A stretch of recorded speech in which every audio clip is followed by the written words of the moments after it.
Hey guys, what's going on? Sunny here from Online Sales Funnel Academy, coming to you from my home office in Twin Falls, Idaho, from my car.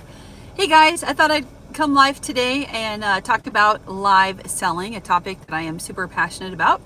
If we haven't met yet, my name is Sunni Hearin. I'm the author of the book Live Selling Secrets, available over on Amazon. And I help small business owners and business owners in general and entrepreneurs add live selling or improve their live selling skills so they can sell more physical products in their businesses. So guys, welcome to my channel. Welcome to my live stream today. I'm excited to have you. So hopefully you'll be able to get some nuggets of wisdom out of today's live stream. It's about 106 degrees outside and I got the air conditioner on, so I hope it doesn't mess with the audio. But guys, I wanted to go ahead and talk about the idea of why live selling, okay? Why live selling? So live selling has the potential to completely change your life if you will let it. Now, a lot of people are terrified to even turn on the camera like I'm doing now and live stream, which by the way, I was not always like this comfortable on camera. It has taken years for me personally to get to this point. But just know that it can be done, and it is a skill set that you have to overcome to get there. But the good news is that people don't necessarily they don't want you to be like the people on TV. They just want you to be yourself. Okay, I've got some flyaway hair. I'm in just hanging out in my hoodie in a car, and I'm talking to you guys, giving you value, right? So starting a YouTube channel is very similar somewhat to live selling, right? Like you have to have the confidence to get on camera, you have to have the confidence to show up every day, and either way you want to build that community.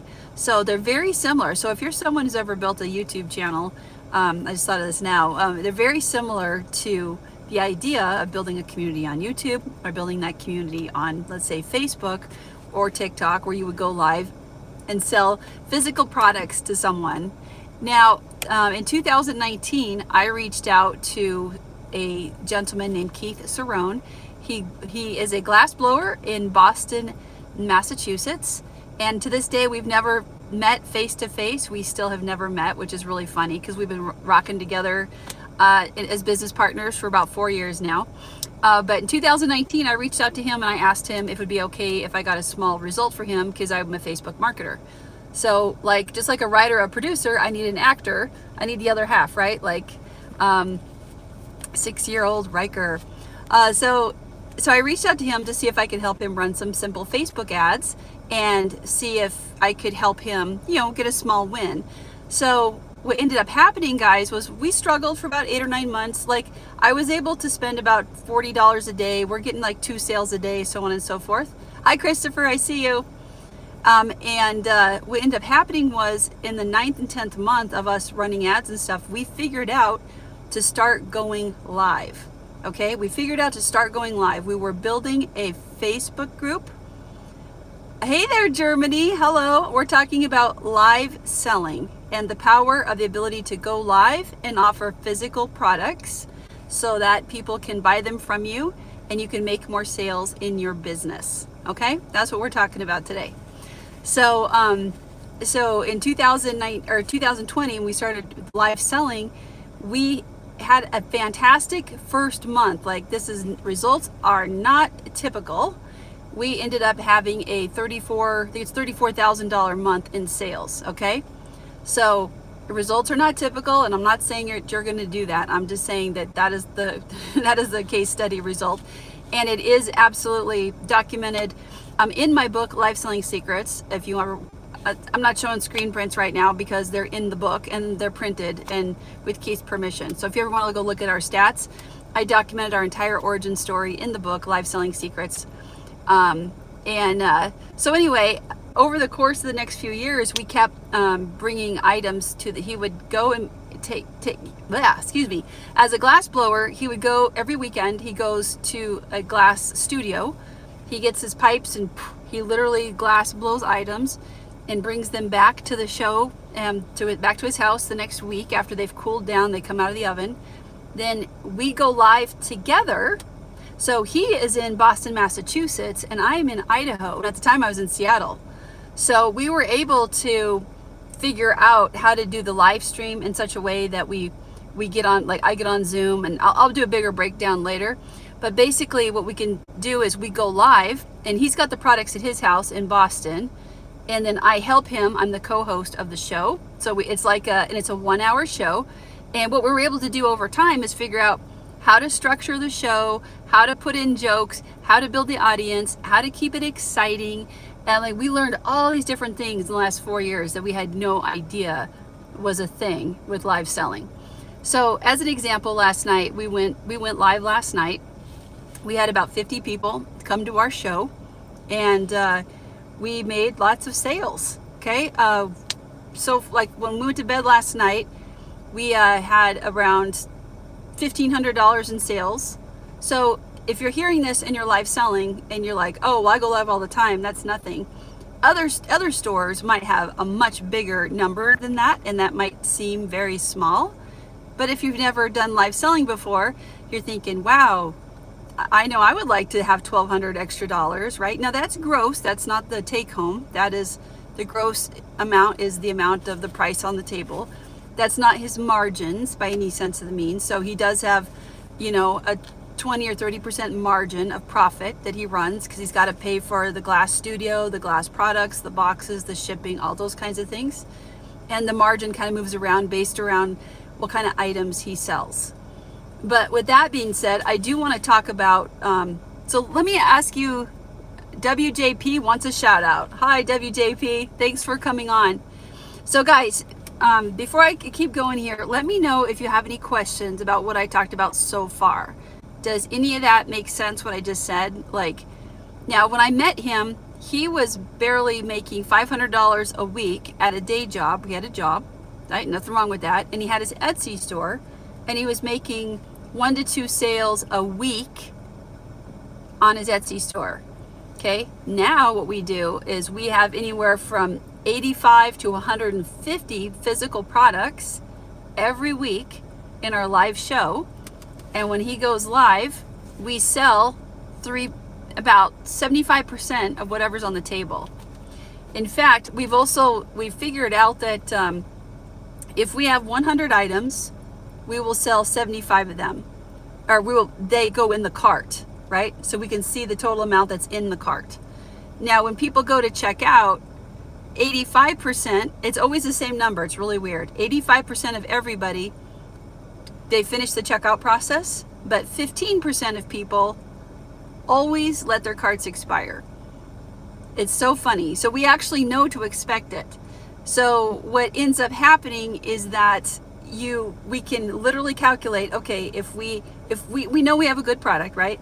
And if we know that we're going to sell 10,000, or let's say we have, 100 items, and we know that 75% of them are going to make it to the cart, then we can calculate that those 75 items, 15 of them are not even going to be in cart. Like, people are going to forget to check out. We know this for fact. And that's an example from his store, right? So it's different for each brand, of course. I don't mean it like that, but it's not necessarily the same for everybody, but statistically, that's pretty much on point with the industry. Guys, does that make sense what we're talking about today? We're talking about the power of live selling. So what ended up happening is when I started working with Keith, we did not know what we were doing. We just stumbled forward. We're just like, I was like, hey, I used to do like little craft fairs when people would walk by. I'm like, hey, you want to buy my thing? You want to buy my thing? So which would you prefer? Now, I know there's a lot of people out there that still believe in setting up tables, places, and I always say, oh, thanks, Christopher.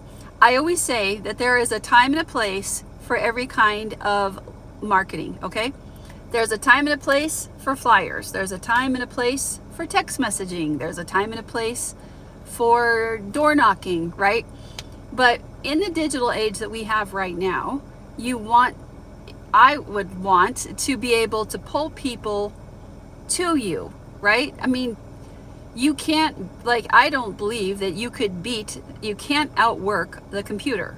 So let's say you're running a simple Facebook ad on Facebook/Instagram, okay? And you've got ads for your products. Now, if you've never run Facebook ads before, I totally get it. So I'm going to break it down today so high level so it makes sense. So a Facebook ad, when you go to run it on Facebook's network, they charge you 1 penny per impression that they show in the news feed or in the feed on their platform. So that means that you type in, like, I want to show it to women over 40 who live in Texas, okay, or whatever, or in the US or whatever. The next time that person with those 3 criteria log into Facebook, they will show that ad in front of them. That's called an impression. It's kind of like if you're surfing TV and you see a commercial, maybe you watched it and maybe you didn't. That's an impression, okay? So then if they see your ad, then they click on it and they want to go take maybe they're reading the text or they want to look at your website, that would be the next step, right? So statistically, we know, and it's in my book, I wrote a whole chapter about it in the book, guys. It's called The Law of the 1% Click-Through Rate. We know as marketers that if you run Facebook ads or any kind of ads, let's say you've got 1,000 people that are going to see your ad. We know the universe declares this by law of large numbers, that 1% of people who see your ad are going to click and go look and see what you got. Fact. Now that doesn't mean they're going to buy. There's a second statistic. So 1% low end who've never heard of you, they click off. 10,000 people or 1,000 people see it, 1% of them is going to click off, which I think is 100 if I'm doing math correctly. So they're going to go look. Now, of those people, only 1 to 3% of them are ready to buy right now. Okay, only 1 to 3%. And now that is an international statistic. That is around the world. Doesn't matter. That is human nature right there. That is what we call a cold market. People who don't know you is considered cold market. So those are the statistics that you can count on, that people who see your ad can, and then will potentially buy stuff. Now, what does that have to do with live selling? So what you do is, because only 1 to 2% or 3% of people are ever going to want to buy your stuff the first time they see you, the fortune is in the follow-up, right? So average consumer needs to stay in front of you, like you need to stay in front of the average consumer between 5 and 15 times or 7 and 12 times. You might have heard that. It has been psychologically proven that humans do not even remember seeing you until the 5th time, and then they will say that's the first time that they've ever seen you.